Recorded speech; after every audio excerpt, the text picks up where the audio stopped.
देखते हैं कि बीजेपी इख्तिदार पर आकर बैठ गई और बोलते हैं कि चुनाव नहीं होगा।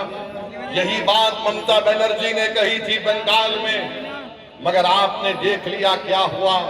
मेरे अजीज दोस्तों और बुजुर्गों, मेरी आपसे अपील है कि जो एक तरफ डरा रहे हैं और दूसरी तरफ हमसे कहा जा रहा है कि तुमको ऐसी सदा देंगे कि तुम्हारी पीढ़ियां याद रखेंगे, हम इनसे पूछना चाहते हैं पहले अखिलेश यादव से। और अखिलेश यादव की पार्टी में एक साहब ने हमको मोहन भागवत से मिला दिया, मोहन भागवत से हमको मिला दिया। खैर उसका भी जवाब देता हूं। याद रखो, तुम जो कुछ बोलोगे मैं हर एक का जवाब दूंगा, कोई माइका लाल पैदा नहीं हुआ। संविधान और जमहूरियत के दायरे में रहकर बोल रहा हूं। एक मध्य प्रदेश के मुख्यमंत्री हैं बीजेपी के, उनका नाम है मोहन यादव साहब। इंडियन एक्सप्रेस अखबार ने एक खबर छापी कि मोहन यादव साहब के परिवार ने जमीनात के कारोबार करके जहां पर मध्य प्रदेश की बीजेपी सरकार ने विकास का काम करवाया, वहां पर मोहन यादव साहब और उनके परिवार ने उन जगह पर जमीन खरीदकर फायदा उठाया। बीजेपी का मुख्यमंत्री है और अखिलेश यादव उनकी ताईद में खड़े हो गए और खड़े होकर क्या किए कि नहीं नहीं, मोहन यादव को हटाने की बात हो रही है। अखिलेश यादव से पूछना चाह रहे हैं, वो यादव है और आप यादव हैं, तो यादव पे इल्जाम लगा तो आपके दिल और दिमाग में तकलीफ पहुंच गई। संभल में मेरी मस्जिद को शहीद कर दिया गया, नोटिसें दी जा रही हैं, अखिलेश को तकलीफ नहीं होती है। ये समाजवादी पार्टी का पीडीए है कि यादव बीजेपी का होगा तो अखिलेश कूद कर उसकी मदद को जाएंगे, जो यादव नहीं होगा अखिलेश के पेट में दर्द नहीं होगा। और आप मुझे कहते हैं कि मोहन भागवत से मिलाते हैं। अरे नादानो, तुम्हारे नेता को तुम जाकर पूछो कि बीजेपी के मुख्यमंत्री से तुम्हारे नेता को इतनी मोहब्बत क्यों है, बताओ मुझे, किस लिए मोहब्बत है बताओ। मोहब्बत की बुनियाद जात है और मैं तुम्हारे लिए पुकार रहा हूं, लड़ रहा हूं, ना मैं जात देख रहा हूं ना कुछ देख रहा हूं। मैं कह रहा हूं मजलूम है तो इंसाफ मिलना चाहिए।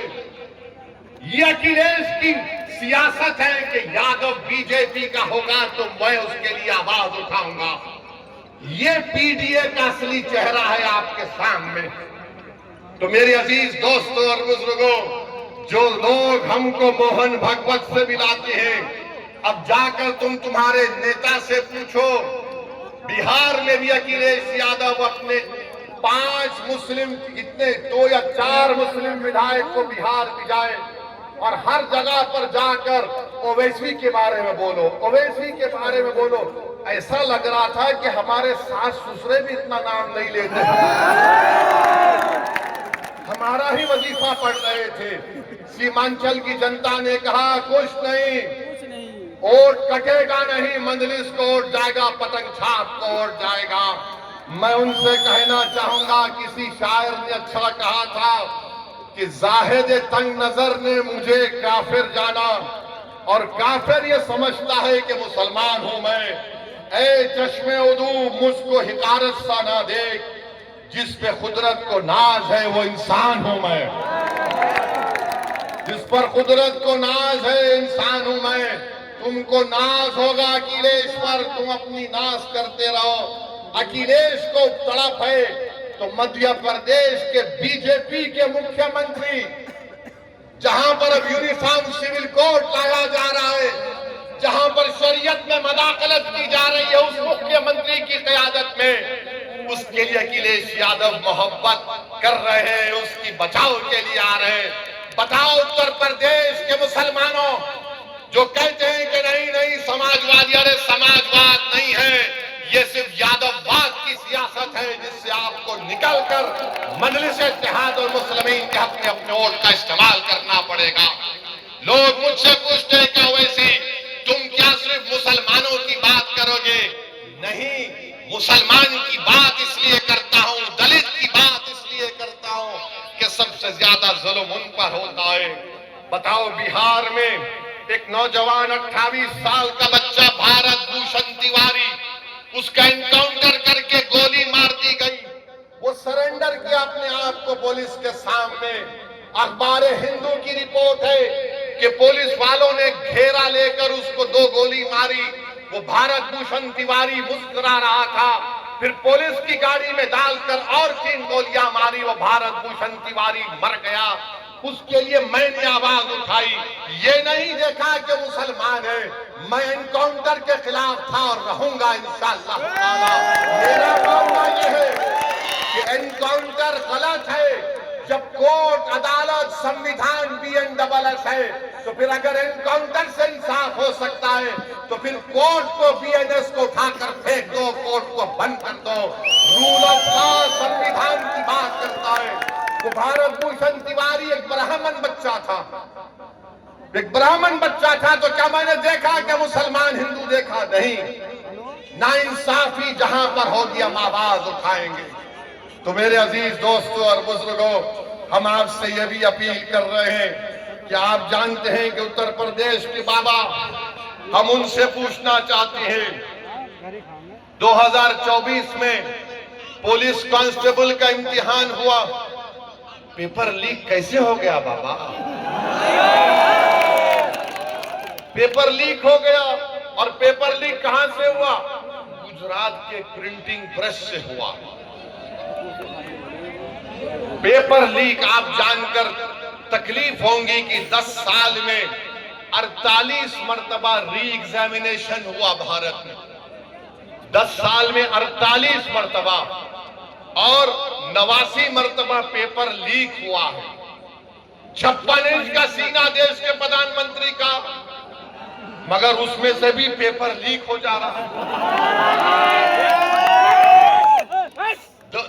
10 साल में 48 मर्तबा री एग्जामिनेशन, 89 मर्तबा पेपर लीक। महाराष्ट्र में टीचर्स का इम्तिहान पेपर लीक। माने बताओ ये लीक कैसे हो रहा है? अब हद तो ये हो गई। आप देखिए कि फिर दोबारा इम्तिहान हुआ। 28 लाख बच्चे इम्तिहान लिखे। कितने पोस्ट के लिए? कुछ 26,000 या 30,000 पोस्ट के लिए। मैं उन बच्चों से पूछना चाहता हूं, तुम नफरत करना चाहते ना, करो हमसे नफरत, मगर ये तो बताओ कि 11 साल में तुमको क्या मिला सिवाय नफरत के? 26,000 पोस्ट के लिए 28,50,000 बच्चे इम्तिहान लिखते हैं। बताओ आपको क्या मिला? आज हम आ रहे थे तो जहां पर हम होटल में ठहरे, मीडिया के लोगों ने हमसे पूछा कुछ बोल दीजिए। हमने कहा क्या सवाल है तुम्हारा? तो कहा वो चंदा चोरी पे कुछ बोल दीजिए। चंदा चोरी पे कुछ बोल दीजिए। मुझे याद है कि सुप्रीम कोर्ट ने अपने जजमेंट में कहा था कि 6 दिसंबर 1992 को जो हुआ वो एग्रेगियस एक्ट है। ये सुप्रीम कोर्ट ने कहा था। अब मुझसे पूछा गया कि बताओ आप इस पर आप क्या कहेंगे? तो मैंने इतना ही कहा, अगर ट्रस्ट में गलती हो गई, उस ट्रस्ट में एक मुसलमान को तुम मेंबर बना लेते और बाद में जब ये घोटाला सामने आया तुम उस मुसलमान को ले जाकर एनकाउंटर कर देते, बुलडोजर से उसका घर तोड़ देते, केस क्लोज। चंपक तो मजे में है, चंपक अभी पूरे चंपक मजे में है। आप बताइए क्या हो रहा है? क्या हो रहा है बताइए आप? किसका घर नहीं तोड़ा जा रहा है? जिनको गिरफ्तार किया गया उनको पुलिस कस्टडी भी नहीं ली जाती। अब शायद आज के बाद, मेरे बोलने के बाद शायद कल पुलिस कस्टडी ले ले। बताओ आज क्या हो रहा है उत्तर प्रदेश में? मेरे अजीज दोस्तों और बुजुर्गों, हम आपसे अपील कर रहे हैं कि अपने इत्तेहाद को मजबूत करिए।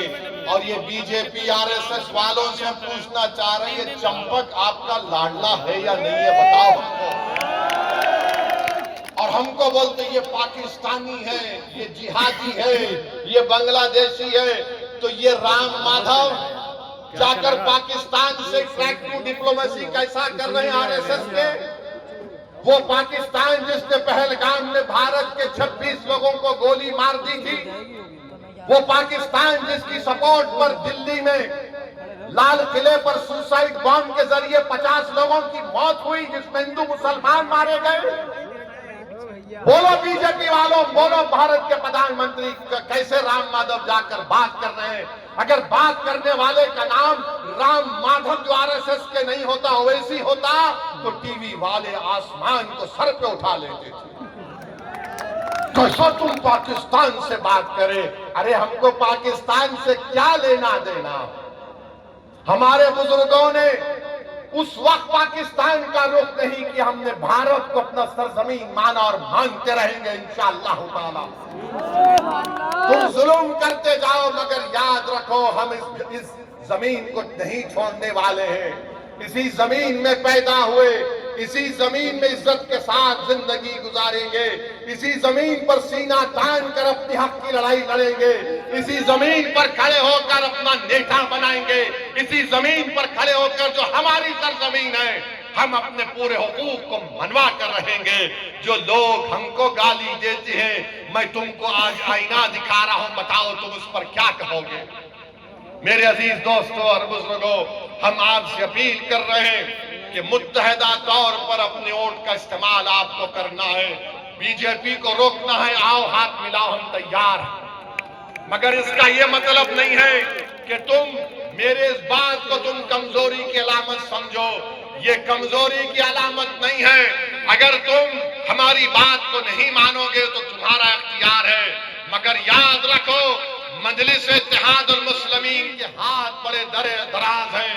ये हाथ जो आज तुम्हारी तरफ दोस्ती के लिए बढ़ रहे हैं, कल तुम्हारे गिरबान के तार खेलेंगे तो तुम रोना नहीं, और याद रखो इंशाअल्लाह ताला उत्तर प्रदेश के आने वाले विधानसभा में आप और हम मिलकर इंशाअल्लाह ताला पूरा गेम बदल देंगे। इंशाअल्लाह पूरा गेम बदलेंगे। अब नहीं होगी गुलामी की बात, अब नहीं होगी दरी बिछाने की बात, अब हक की बात होगी, हिस्सेदारी की बात होगी, नेता बनाने की बात होगी। तो मेरे अजीज दोस्तों और बुजुर्गों, यही बात हम आपके सामने इखलास के साथ आपके सामने रखने आए थे, और हम उम्मीद करते हैं कि इंशाअल्लाह ताला आने वाले विधानसभा में हम सब मिलकर पतंग को अपना निशान बनाकर अपने इत्तेहाद को मजबूत करेंगे। आपका बहुत बहुत शुक्रिया। वहाँ पर मेरे साथ नारा लगाइए, नारे तकबीर, नारे तकबीर, और अपने सेलफोन की लाइट खोलकर सबको बता दीजिए कि अब हम लड़ाई कर रहे हैं हिस्सेदारी की। अब हमारी राय विधानसभा अब हमारी राय विधानसभा में हमारी बेबाक आवाज को पहुंचाने की राय है। बहुत बहुत शुक्रिया। मटेरा में शौकत साहब को हमने कैंडिडेट बनाया तो समाजवादी पार्टी के 20 साल के विधायक डर कर अब खन्ना कैंप में नहीं जा रहे। हमारा बहुत बहुत